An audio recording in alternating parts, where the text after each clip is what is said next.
Revelation 8, I had delusions that we do Revelation 8 and 9 because we have 24 minutes left. I don't think we're going to do that. So I think we'll just do Revelation 8. So as you look at the bookmark, Revelation, the bulk of Revelation, verses chapters 1 through 3 are letters, messages the Lord has for 7 churches that are scattered all over modern day Turkey. We didn't do that section because we're focusing on answering questions about the end of this present evil age and the transition to the next. So we parachuted into Revelation in chapter 4. Most of Revelation, chapters 6 to 16, are about the Lord Jesus in heaven cracking open 7 seals on this scroll and the judgments that the Lord is unleashing on the kingdom of darkness.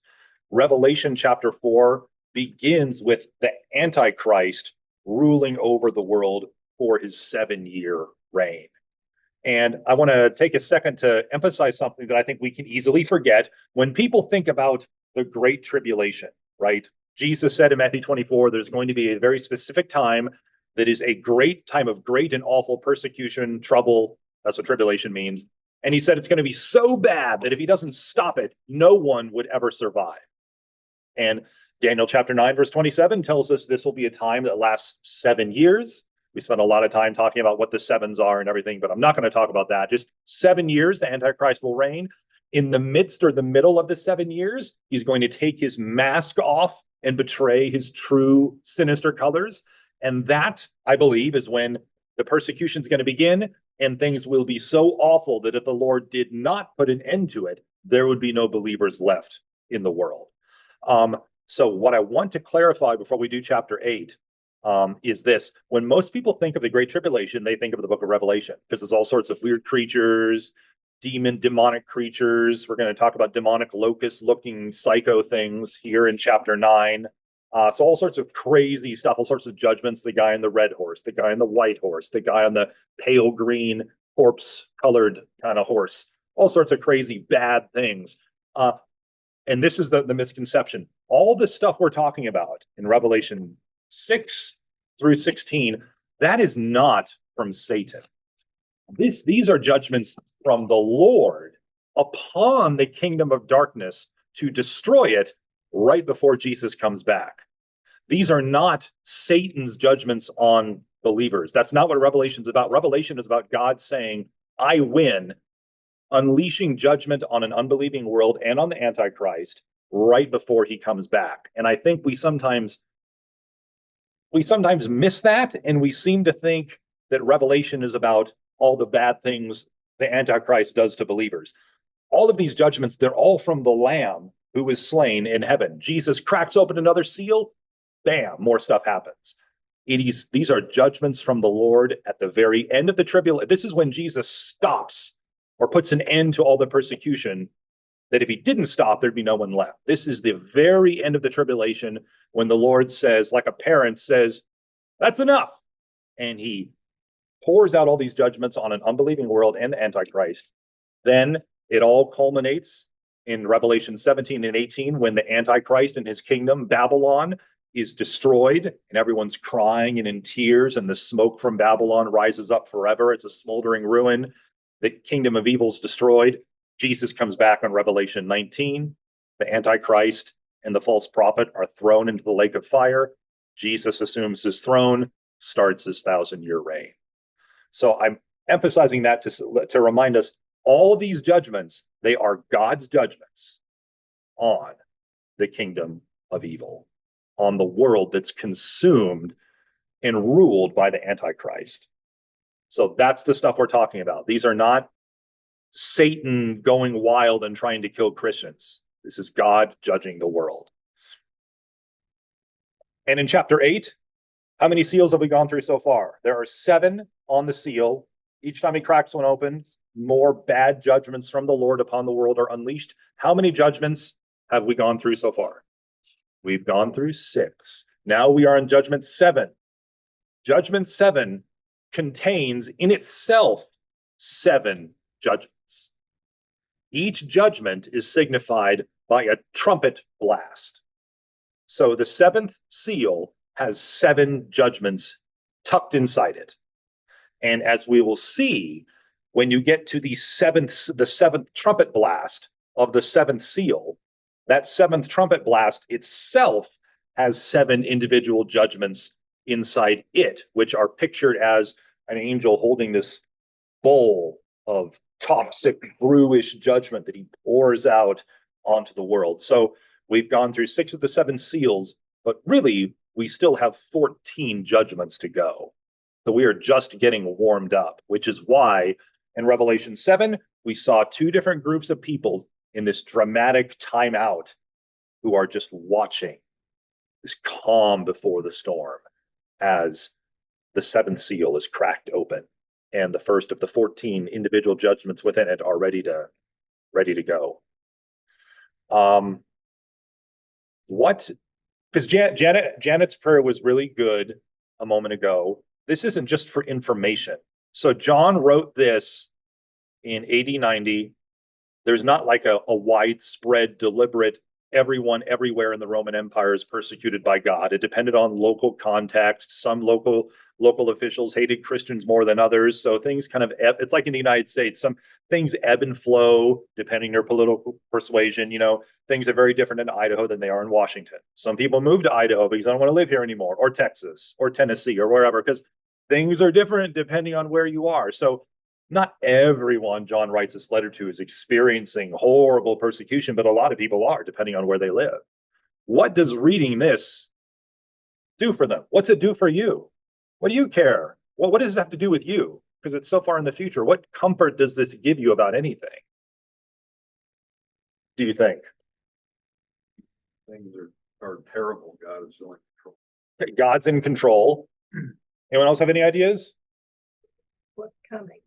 Okay. There's not, I mean, we won't be on the earth when that happens. Mm-hmm. But at the same time, it ought to really put a desire in our hearts to reach out to people now while we can. Yeah, it tells us that God wins, right? No matter what is happening in your life, and especially for the people who are going to be here and around when all of this stuff kicks off, even when the worst time that ever happens on this earth for Christians is upon us, God will win. God will vaporize the kingdom of darkness. That's what all these judgments are. Vaporizing and just annihilating an opponent who's helpless. They're helpless against all of these judgments. All the mighty people of the world are hiding in caves, begging them to cave in on them and pleading for death. I mean, there is nothing the kingdom of darkness can do against the Lamb who is slain in heaven. That's what this is telling you for everyday stuff now, gives you some perspective, and it's what it's telling us about how this story is going to end. God wins. And that's very comforting. It's not a pie in the sky thing. John wanted those folks to know, and he wants us to know God wins in a big way.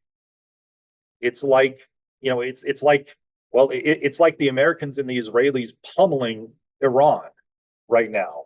I mean, they cannot win from a strict military perspective. They have no fighter jets. They have no navy. They're helpless. They're like helpless infants before this onslaught right now. Forget about the missiles closing the Strait of Hormuz, whatever. So that doesn't work for my analogy. But you get what I'm saying is that they cannot fight. They cannot stand toe to toe and fight back. They cannot. That is like the depth of overwhelming firepower that is being poured out by the Lord upon the kingdom of evil. So that's how big God is going to win. That's the big thing I think we need to take away from this. But anyway, chapter 8, the seventh seal cracked open. When the Lamb broke the seventh seal, there was silence in heaven for about half an hour. And I saw the seven angels who stand before God, and seven trumpets were given to them. Why was there silence? What does it mean, do you think? It doesn't tell us, so you can be free to speculate. Why is there silence for half an hour? Last seal. Okay, it's the last one, so this dramatic, maybe sort of climactic moment. Things are pretty crazy now. They're going to get really serious. Yeah, like things are about to get really serious now. Like you think you think it's been bad so far. The Lord is about to pour out infinitely worse judgment on the kingdom of darkness now. So it's very serious, very dramatic pause. I read one guy wrote, he said it's like, like when they, like in a movie and when there's a trial, and the jury foreman gets up and he says, Madam Foreman, you have a verdict. And she's like, yes, we the people find that Tyler Robbins is guilty. This big dramatic, but it is definitely a somber moment as the last seal is cracked open, because even more judgment is going to be poured out. And perhaps some people will repent as things get worse and worse. The end of chapter 9 says that's not necessarily true for everyone, but perhaps some people will. But definitely judgment is coming, and it's going to be very, very bad. This gives a Yeah. different, this is, to this point, the heavens had been filled with the sounds of worship, but with the breaking of the seventh seal comes the silence that precedes the earth's most awesome and ominous storm. Yeah, that's it's saying the same thing I did. There's this ominous silence as the worst is about to be, the most serious things are about to be unleashed. And there's, as Judy's study note says, there's the silence is in heaven. People on earth are obviously busy praying they don't die, but there's this complete silence in the courtroom, as it were, or in heaven. And it's obviously a very serious moment. Idea that the sounds of worship are gone from heaven at that point. Yeah, the elders and they stop singing. Yes, yeah. Everyone paused as there's this dramatic pause, even of worship from the angelic beings. So we have an angel guy. Everything's done with everything in this vision. He's being shown this vision. So everything is really dramatic. An angel comes, he holds a censer, which holds incense and everything else. An angel shows up holding a golden censer, and he has tons of incense. Why does he have tons of incense? What is on the altar that he approaches in heaven at the second half of verse 3? Prayers of the saints. Prayers of the saints. He's given much incense so that he might add it to the prayers of all the saints on the golden altar, which was before the throne. So if you think of, I didn't prepare a picture to show you, but if you think of the arrangement of the temple or the tabernacle, there is an altar. So the tabernacle has two compartments. There's the outer one with the lampstand and all the other furniture pieces, the bread of presence that's supposed to be there, and all these other symbolic things in the outer compartment. And there's there's an altar, then there's a curtain. And the Holy of Holies, the most holy place, the inner compartment is where the Ark of the Covenant is, where the Lord's presence dwelt. So the tabernacle and the temple, that whole arrangement was like a Lego set that pointed to the bigger thing. If you buy a Lego set of the Millennium Falcon and you build it, it just represents the real Millennium Falcon that made the Kessel run in less than 12 parsecs. It just represents the real thing.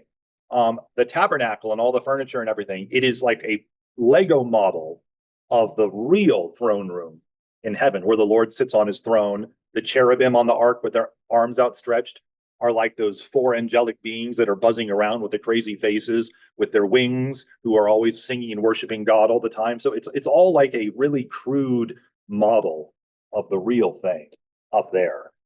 And so here in the real throne room, you have this angel who's approaching the altar, which is before the throne. Just like in the tabernacle, there's an altar and a curtain, and then the throne. In the real heaven, there's no need for the curtain because there's no one unworthy who's there. So there's the altar and the throne. What does it mean in this vision? Why are the prayers of the saints on the altar? What is that supposed to mean? Whose prayers? The prayers of the people who've already died? Prayers of people who are still alive and are praying really hard because they're suffering? What does it mean that who's praying, and what does it mean that the prayers are on the altar? What's this picture trying to get across? Do you think? Saints are God's people. Okay.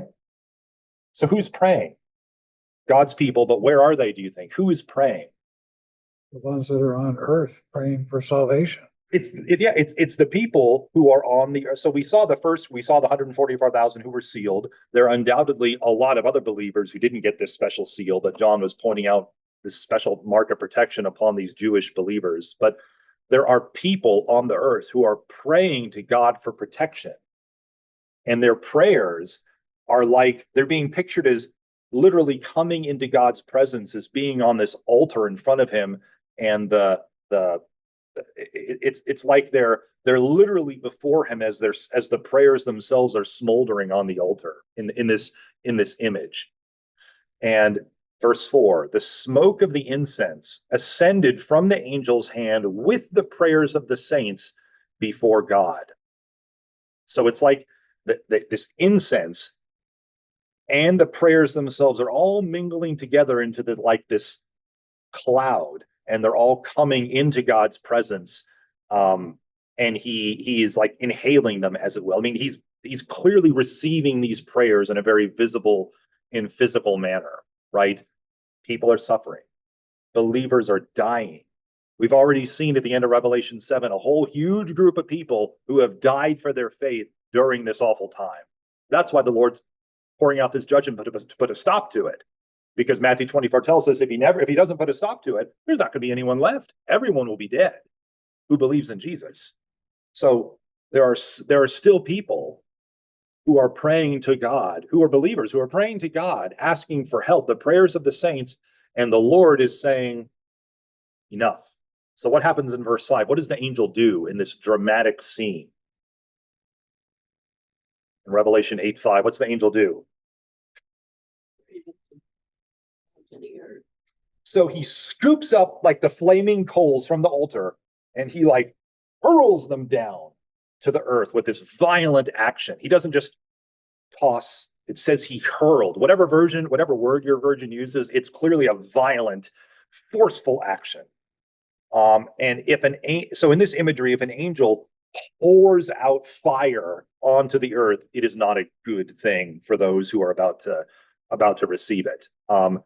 And yes, As they're pleased for God's vindication to send, the judgment descends. Their prayers are answered. yes. So they're praying for. Well, we read in verse 5, how long until the people who died used to pray are asking the Lord, how long until we're vindicated? The people who are alive are now praying for help, for deliverance, for rescue. The Lord pours out judgment here as the seventh seal is cracked open onto the earth. And that also happened in Ezekiel chapter 10. John likes to draw from Ezekiel for imagery to explain what he's seeing. And it says there are peals of thunder and sounds and flashes of lightning and an earthquake. What does that remind you of? Where else have we seen when God makes himself present? Lightning, earthquake, thunder. When Christ rose from the dead. When Christ rose from the dead. When he died, When he there was a died. big earthquake. Okay. What other, that's good. What other big moments have we seen this otherworldly stuff happening in big moments in the Bible? Are there any other big moments you can think of where we've seen stuff like this happen? Moses in the mountain. What did you say, Phil? When he appeared. Yeah.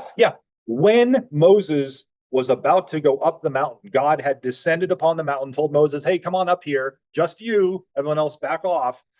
Moses went up into the mountain, into this cloud layer that had descended, which is God's presence. And there's lightning, thunder, earthquake, all sorts of crazy, obviously otherworld things happening. Here, we have the same thing, meaning the people on the earth, there is no explanation for what is happening other than this is more divine judgment. And think of how small that would make you feel. It's like you think you're the master of everything, and then, or even now, you think you're in charge, you think you're a capable person, you're in charge of your life, you're in charge of your destiny, you're in charge, you things are going well in your life, and then something happens and you suddenly feel so helpless, so alone, so vulnerable. Or I'm sure I'm sure every one of you have felt something like that, where you suddenly realize you're not as in charge of your life as you thought, and you feel unsafe, you feel scared, and those are just things here on earth. Think about what would happen if this happens. So this is extremely frightening stuff, obviously. And now the seven angels with the seven trumpets get ready to blow their trumpets. And we are going to, we'll get through chapter 8, then we'll stop, because the judgments speak for themselves. Chapter 7, Revelation chapter 8, verse 7. The first sounded, so trumpet blast one. There was hail and fire mixed with blood. It was hurled to the earth, and a third of the earth was burned up, a third of the trees were burned up, and all the green grass was burned up. So you have to, everyone here has to decide something when they read stuff like this. The tendency that too many people have, even people who love the Lord and believe the Bible, is they don't take this seriously. And they'd be like, well, this is just symbolic of something, of doesn't really mean that all this stuff happens. I believe it. This is actually going to happen.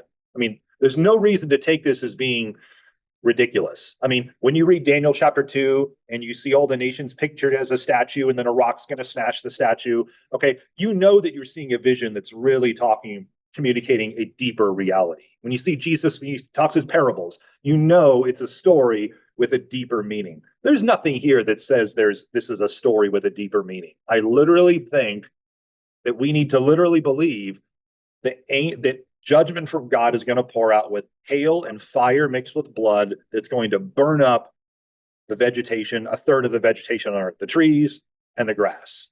Relate to that well up here with the forest fires and everything. In LA 2-3 years ago. But this will make that And one. there's also Oh, yes. volcanoes, and you never know how God's gonna use them. Yeah, I don't, if we serve the God of heaven and earth, and he's going to pour out judgment, the penultimate judgment on evil and on Satan and his fake antichrist guy, I don't see why this is not realistic. He did it in Egypt, unless you don't think those are real too. I think they are. I believe this is real. This is a real depiction of real events that are going to happen. Well, it's similar to Sodom and Gomorrah. Yes, it is.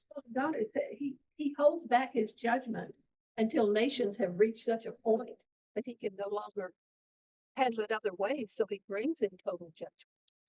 Yeah, I don't think, because I've read some of these people and they try and explain what the symbolism is and how it really isn't, this stuff isn't actually really happening. And it sounds like their explanations are so absurd. Like, you have to squint in a certain way and look at it at a certain angle with the light shining on the page a certain way at a certain time of day when you haven't eaten for a week, and maybe then it might make sense. Just take it as it says, unless there's a reason to think that he's not being straightforward and literal. Like the parables, it's a story with a deeper meaning. Everyone gets that, like, intuitively. I don't see that here. I see a very real reality being depicted, the worst judgment being poured out at to end the worst time on earth for believers. I don't see a problem with that. Section 2 before Christ comes. Yes, it's the penultimate, it's the last seal, as Marvin mentioned earlier. So yeah, Phil. I was gonna say, as this is transpiring, you've had Christ, or the Antichrist reign on earth. Mm-hmm. You've been going, the believers have been persecuted, all these things are going on. I mean, where this is affecting everybody on the earth. Yes. And I guess my question, if I can figure out what my question is what, I mean, are we just like is everybody on earth just overwhelmed with all of this? Or is there still, is the Antichrist fighting back? Or is Satan fighting back? You don't, Those kinds of things. You don't get from reading Revelation, you can read ahead and look at the bookmark from reading Revelation up to Revelation 16. I could be wrong. I'll look again. I don't get the impression the Antichrist can do anything. I just, like Iran, what have they been able to do other than blindly launch missiles into the Strait of Hormuz? I figure Satan's probably going to do something, even if it's just flailing. Yeah, I think he'll be flailing around. I think that's definitely valid, but it's And nothing significant. No. Now, what I will say is this: if you want to know what the Antichrist is doing during Revelation, barely touches what the Antichrist is up to at this time. Revelation's about God's judgment and smacking the Antichrist down. But Right. Revelation 13 is where you want to read. It's like that's one of the timeouts on the bookmark, which is a timeout from the marching forward thing, and it talks about, with this very memorable vision, how the Antichrist rises to power and what he's up to and what his Antichrist minion is up to. So Revelation 13 is where we get a lot of the info about the Antichrist, but that's basically it in Revelation. Almost the entire book is God judging the Antichrist kingdom. It's not Satan doing anything. It's it's the Lord pouring out judgment upon the unbelieving Antichrist following world. So the David Jeremiah Study Bible that Judy's reading from, and other really, really good Bible teachers, some of them believe that the Revelation is much more a picture of Satan's work. I just don't see that at all. I see this as the Lamb opening the seals and pouring out judgment. That's how it began in Revelation 4 and 5. And everything that follows until Babylon's destroyed is those judgments from God being poured out to end Satan's reign. Satan's reign isn't described that the Antichrist reign isn't described with a whole lot of detail. Yeah, sorry, Judy. He said the seven trumpets declare the Lord's final intervention, bringing judgment to the earth. I mean, he's saying Yeah. the same thing you are. He's just interpreting a little bit of it, some of it just a little bit. Yes, yes, he is. Yes. So It's just common when you read a bunch of different documentaries and stuff. You're going to find yes, some dissension as far as how it's interpreted. I'll go through this very quickly. These trumpet blasts speak for themselves. So we saw the first one. The second one is in verse 8. The second angel sounded, something like a great mountain burning with fire was hurled into the sea. A third of the sea became blood. Where else does that happen in the Bible? Where the water, the blood? It's in the judgments at In Egypt. Egypt, yeah. So there's a lot of parallels to when he rescued his people from slavery, from evil Pharaoh, to here when he's going to rescue his people and put an end to the reign of evil. So a lot of parallels here. A third of the sea became blood. A third of the creatures which are in the sea and had life died, and a third of the ships were destroyed. So you think gas prices are going to go up a lot now because of the war in Iran? They're about to go up a lot more. I mean, the world economies will be annihilated and destroyed. A third of the shipping, everything we have comes from shipping, and then trucks. But I mean, it's not good. The third trumpet, verse 10, the third angel sounded, a great star fell from heaven, burning like a torch, and it fell on a third of the rivers and on the springs of waters. The star is named wormwood. A third of the waters became wormwood, and many people died from the waters because they were made bitter. And the last one, my computer will stop freezing on me. The fourth angel sounded, and a third of the sun, a third of the moon, and a third of the stars were struck, so that a third of them would be darkened, and the day would not shine for a third of it, and the night in the same way. How terrible. Like a supernatural thing that you cannot explain it. And all of a sudden, the sun doesn't shine as bright anymore. The moon loses a third of its light, and the star, I mean, how horrifyingly scary, because there's no explanation for it. None. I think comic coming down could do it. Yeah, but I think I think there's gonna be more to it. I think that it's going to, I mean, there are a lot of people who spend a lot of time trying to say, well, what could this be? And I don't think that that's necessarily wrong. But in the end, my impression, which could be wrong, my impression is these are so supernaturally these are so unexplainable that the only explanation is something really crazy is going on that is not normal, that can't be explained, and must be the Lord. All these, we're living in a simulation. What's that, Ralph? The climate change. Well, this is Blame it on that. this will definitely be the climate change. The 1/3 from fire, maybe. Yeah. So we end with this.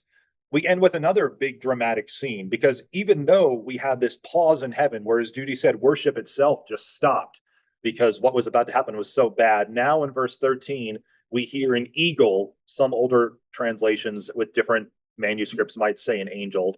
An eagle flying in the heavens, saying with a loud voice, "Woe, woe, woe to those who live on the earth because of what's about to come now." Because we've been through 4 trumpet blasts, 3 remain, and we will talk about those in chapter 9.